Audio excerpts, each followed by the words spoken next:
Le côté sombre du chef de l'OMS. Selon les recherches du journaliste d'investigation John Martin, le passé du directeur général de l'OMS, Tedros Adhanom Ghebreyesus, est très controversé. Dans son pays d'origine, l'Éthiopie, il était un membre de haut rang du parti marxiste violent, Front de libération du peuple du Tigré, FLPT, qui est internationalement classé comme organisation terroriste. Le FLPT a pris le pouvoir en 1991 et depuis lors dirige le pays de manière totalitaire. Ghebreyesus a été 7 ans ministre de la Santé, puis 4 ans ministre des Affaires étrangères. En 2010, en tant que ministre de la Santé, il aurait été responsable du refus de soins médicaux et de nourriture au peuple amharique.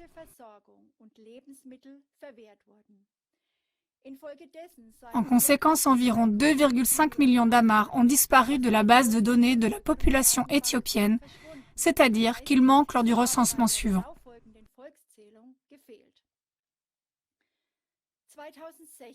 En 2016, Ghebreyesus, alors ministre des Affaires étrangères, a été responsable du déplacement violent de 15 000 membres du peuple oromo éthiopien parce qu'il a loué la zone où il vivait à une grande entreprise agricole indienne.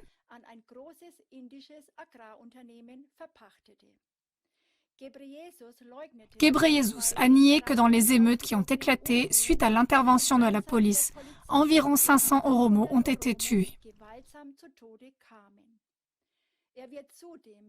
Il est également accusé d'avoir extradé des dissidents politiques qui ont ensuite été emprisonnés et torturés.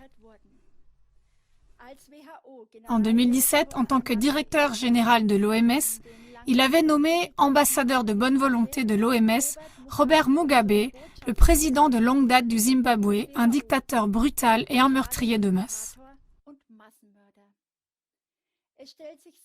La question légitime se pose donc.